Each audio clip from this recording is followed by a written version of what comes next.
Bismillahirrahmanirrahim. Assalamualaikum warahmatullahi wabarakatuh. Selamat sore semuanya teman-teman. Semoga selalu ada dalam kesehatan dan selalu ada dalam lindungan Allah Subhanahu wa Ta'ala. Kami dari kelompok 4 yang beranggotakan saya Nurul Aini Islami Dini dan dua rekan saya, Liza Zalfa Alia dan Ainur Hayati. Kami akan mempresentasikan tentang bimbingan dan konseling pribadi dan sosial di sekolah dasar. Yang pertama yaitu problematika kepribadian dan sosial peserta didik di sekolah dasar. Menurut Juntika Nur Ihsan, terdapat beberapa problematika sosial peserta didik, yaitu diantaranya: yang pertama, kurang menyenangi kritikan orang lain. Yang kedua, kurang memahami tata krama dan etika pendidikan. Yang ketiga, kurang berpartisipasi dalam kegiatan sosial di sekolah atau di masyarakat. Yang keempat, merasa malu berteman dan bermain dengan lawan jenis. Yang kelima, kurang positif terhadap kehidupan bersama di keluarga. Itu problematika kepribadian dan sosial peserta didik di sekolah dasar menurut Juntika Nur Ihsan. Adapun pengertian dan tujuan layanan bimbingan dan konseling pribadi dan sosial di sekolah dasar. Menurut Samsu Yusuf dan Juntika Nur Ihsan, layanan bimbingan dan konseling pribadi dan sosial di sekolah dasar dalam rangka membantu peserta didik mengembangkan diri dan memecahkan masalah-masalah yang bersifat pribadi dan sosial. Bimbingan pribadi dan sosial diberikan untuk menumbuhkan dan memantapkan kepribadian peserta didik serta mengembangkan segenap kemampuan secara seimbang, dengan memperhatikan karakteristik dan keunikannya di tengah-tengah lingkungan pendidikan dan masyarakat yang heterogen. Oke, kita lanjut ke tujuan layanan bimbingan konseling pribadi dan sosial. Yang pertama yaitu memiliki komitmen yang kuat dalam mengamalkan nilai-nilai keimanan, ketakwaan kepada Tuhan Yang Maha Esa, baik dalam kehidupan pribadi, keluarga, pergaulan dengan teman sebaya, sekolah, madrasah, tempat kerja, maupun masyarakat pada umumnya. Yang kedua yaitu memiliki sikap toleransi terhadap umat beragama lain dengan saling menghormati dan memelihara hak dan kewajiban masing-masing. Nah, yang ketiga, memiliki pemahaman tentang irama kehidupan yang bersifat fluktuatif antara yang menyenangkan atau anugerah dan yang tidak menyenangkan atau disebut dengan musibah, serta mampu meresponnya secara positif sesuai dengan ajaran agama yang dianutnya. Yang keempat yaitu memiliki pemahaman dan penerimaan diri secara objektif dan konstruktif, baik yang terkait dengan keunggulan maupun kelemahan, baik fisik maupun psikis. Selanjutnya, yang kelima, memiliki sikap positif atau respek terhadap diri sendiri atau orang lain. Yang keenam, memiliki kemampuan untuk melakukan pilihan secara sehat.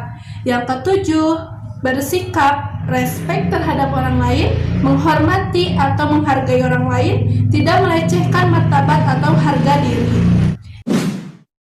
Yang kedelapan, yaitu memiliki rasa tanggung jawab yang diwujudkan dalam bentuk komitmen terhadap tugas ataupun kewajiban.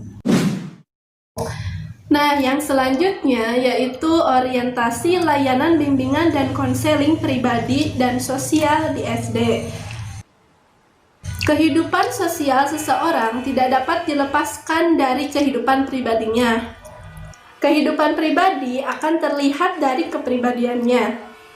Kepribadian yang dimiliki seseorang akan berpengaruh terhadap akhlak. Jadi bagaimana kita seharusnya berhubungan dan berinteraksi dengan orang lain. Kemudian moral. Jadi kita belajar tentang nilai dan norma yang jadi pegangan dalam hidup kita. Kemudian budi pekerti atau etika, bagaimana memperlakukan sesama manusia dan apa arti hidup yang baik. Dan estetika orang tersebut ketika berinteraksi dan berkomunikasi dengan lingkungannya. Oleh sebab itu, orientasi bimbingan dan konseling pribadi dan sosial adalah mengembangkan nilai, sikap, dan perilaku yang memancarkan akhlak mulia atau budi pekerti luhur sebagai modal hidup masyarakat.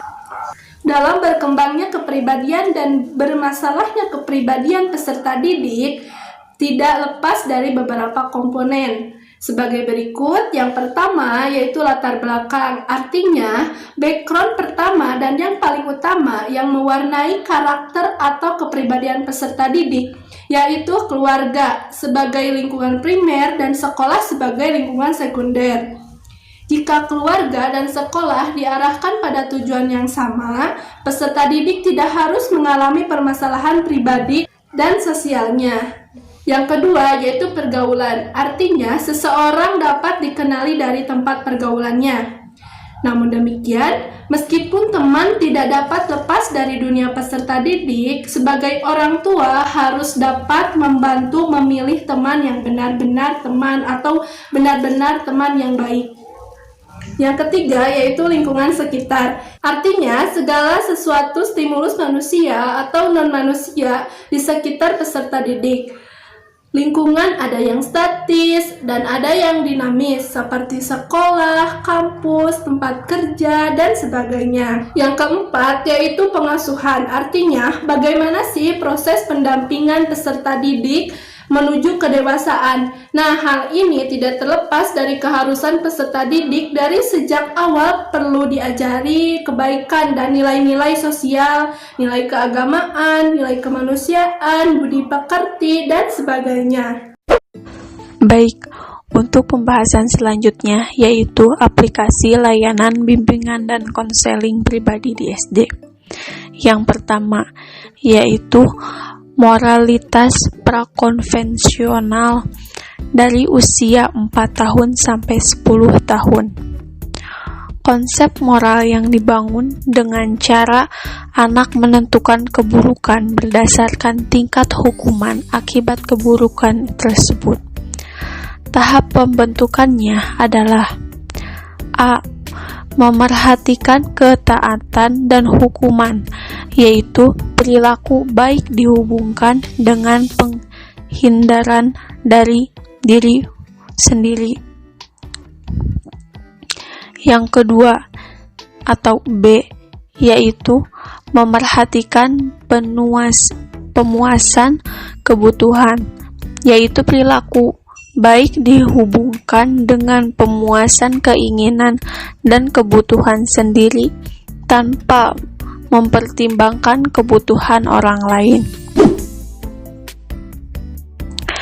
Yang kedua yaitu tahap moralitas konvensional, mulai dari usia 10 tahun hingga 13 tahun. Konsep moral di sini yaitu yang dibangun dengan cara anak dan remaja berperilaku sesuai dengan aturan dan patokan moral agar memperoleh persetujuan orang dewasa, bukan untuk menghindari hukuman. Tahapan pembentukannya adalah 1. Perbuatan baik dan buruk dinilai berdasarkan tujuannya.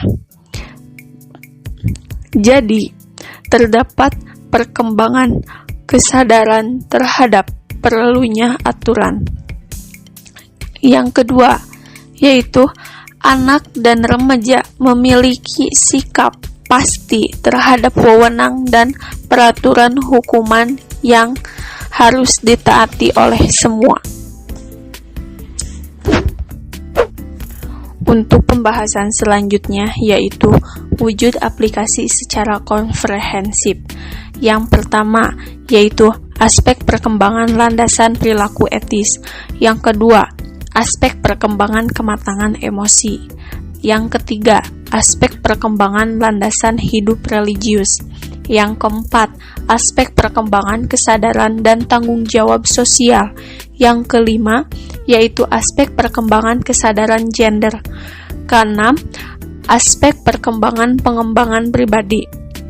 Dan yang terakhir adalah aspek perkembangan kematangan hubungan dengan teman sebaya.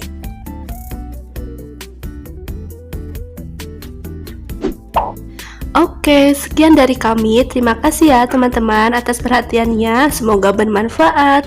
Wassalamualaikum warahmatullahi wabarakatuh.